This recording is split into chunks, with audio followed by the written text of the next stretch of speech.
చేసేటటువంటి నాయ బ్రాహ్మణ కులానికి సంబంధించిన ప్రతి ఒక్క విషయంలో కూడా ఈరోజు అదే దేవాలయాల్లో పనిచేసేటువంటి వాయిద్య కళాకారులు కానీ చౌరవృత్తిదారులకి మరి గతంలో ప్రభుత్వాలన్నీ కూడా మీకు దేవాలయాలకు సంబంధమే లేదనేటువంటి విషయం మనం అందరం చూసాం.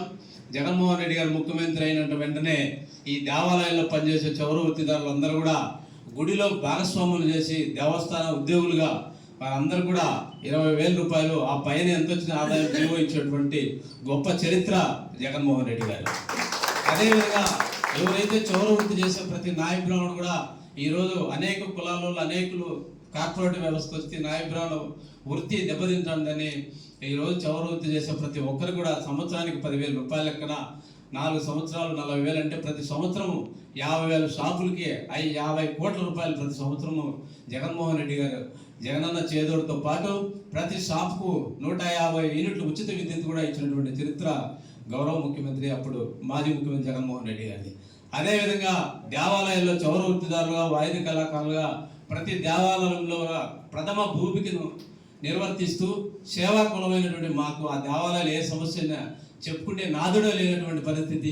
ఆ దేవాలయ పాలకుల్లో రాజకీయ నాయకులు ఎవరెవరో ఉంటారు, కానీ చిన్న సామాజిక వర్గమైనటువంటి నాయ బ్రాహ్మణ సమస్యల పరిష్కారం కోసం ఆ దేవాలయంలో మాట్లాడే దిక్కే లేనటువంటి పరిస్థితిని ఆనాడు జగన్మోహన్ రెడ్డి గారు దృష్టికి తీసుకుపోతే ఆ రోజు జగన్మోహన్ రెడ్డి గారు ప్రతి దేవాలయంలో నిజమైన సేవకులు నాయ బ్రాహ్మణులు, ఆ సేవకులు పాలకులుగా ఉంటేనే ఆ వంశము ఆ సామాజిక వర్గం అభివృద్ధి చెందుతుందని సేవకులుగా ఉన్నటువంటి నాయ బ్రాహ్మణులు పాలకులు చేసి తిరుమల తిరుపతితో పాటు ఈ రాష్ట్రంలోని 1150 దేవాలయాల్లో పాలకవర్గాలు ఇస్తూ చట్టం చేసి గవర్నర్ ద్వారా రాజ్యాంగ చట్టం చేసి మనందరికి కూడా అంబేద్కర్ల రిజర్వేషన్ కల్పించినటువంటి మహోన్నత వ్యక్తి.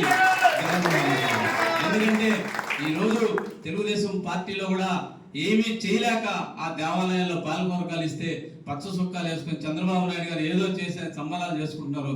మీరు ఒక్కసారి గుర్తు చేసుకోవాలా, ఈరోజు ఆ మహాభాగ్యం ఆ అంబేద్కర్ల అవకాశం కల్పించి ఏ ప్రభుత్వం వచ్చినా తీసేయలేని పద్ధతిలో గవర్నర్ ద్వారా ఆర్డినెన్స్ తెచ్చి ఒక చట్టం చేసినటువంటి వ్యక్తి నాయ బ్రాహ్మణ పాలకులు చేసినటువంటి వ్యక్తి జగన్మోహన్ రెడ్డి గారు.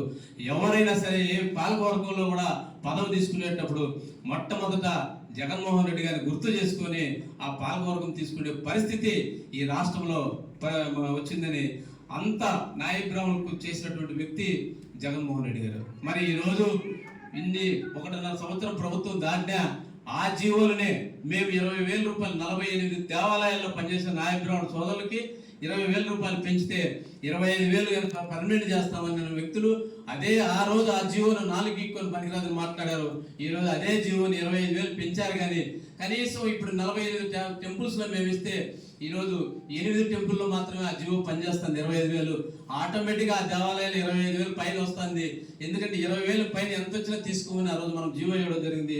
20,000 పైన ఏ దేవాలయాలు వస్తాయో వాటిల్లో తప్ప మిగిలిన ఏ దేవాలయాలు కూడా ఆ జీవో ఉపయోగపడటంలే. ఈ రోజు ఆ 10,000 చేదోడు ఎత్తేయడం జరిగింది. ఆ కరెంటు 150 యూనిట్లు 200 పెంచినామన్నారు, కానీ దానికి మళ్ళీ రకరకాల ములికలు పెట్టి ఎక్కడేసిన కూడా అక్కడే ఉంది. ఈ రోజు దేవాలయ పాలకవర్గాలు జీవో రావాలంటే నాయ బ్రాహ్మణుడు ఒకరు ఖచ్చితంగా ఉండాలి కాబట్టి ఆ పాలకవర్గం ఒక్కటేస్తారు. కానీ నాయ బ్రాహ్మణులు అంటే విశ్వాసం లేదు కాబట్టి 5 నెలలుగా ఈరోజు కేవలం భగవంతుడికి చెందినటువంటి ధనవంతుని ప్రభుత్వ పరంగా చేసి ఒక జీవో ఇచ్చేదానికి 5 నెలలుగా నిన్న దాకా తద్దన పడి ఈ రోజు చివరికి ఆ జీవో ఇవ్వనటువంటి పరిస్థితి ఈ విధంగా ఉంది. ఇప్పటికి కూడా వైఎస్ఆర్ కాంగ్రెస్ పార్టీ జగన్మోహన్ రెడ్డి గారి నాయకత్వంలో నాయ బ్రాహ్మణులకు అన్ని రకాల మేలు జరిగిందంటే ఈ దేశంలో మొట్టమొదటి జగన్మోహన్ రెడ్డి గారి హయాంలోనే. మరి మేమే ఇప్పటి వరకు కూడా 8 సంవత్సరాలుగా ధన్వంతరి జయంతి ఈ రోజు వైఎస్ఆర్ కాంగ్రెస్ పార్టీ కేంద్ర కార్యాలయం జరుగుతుంటే ఈ రోజు జీవో ఇవ్వలేకపోయినా కానీ కనీసం తెలుగుదేశం పార్టీ కార్యాలయంలో ధనవంతుడి భగవంతుడికి ఒక దండేసే పరిస్థితి కూడా లేదంటే వాళ్ళ నాయ బ్రాహ్మణుల పైన ఎంత చిత్తశుద్ధి ఉందో ఒక్కసారి ఆలోచన చేయాలని కూడా ఈ సందర్భంలో ఇచ్చేసినటువంటి నాయ బ్రాహ్మణ సోదరులందరికీ తెలియజేసుకుంటూ ఈ భగవంతుడి కార్యక్రమానికి ఇచ్చేసినటువంటి వైఎస్ఆర్ కాంగ్రెస్ పార్టీ పెద్దలు మన గౌరవనీయులు అప్పిరెడ్డి అన్న గారికి మిగిలిన పెద్దలకి ఈ కార్యక్రమానికి ఇచ్చేసినటువంటి నాయ బ్రాహ్మణ కుటుంబ సభ్యులకి మీడియా సోదరులకి వైఎస్ఆర్ కాంగ్రెస్ పార్టీ నాయకులకి అభిమానులు అందరూ కూడా నా హృదయపూర్వక నమస్కారాలు తెలియజేసుకుంటున్నాం. జై హింద్.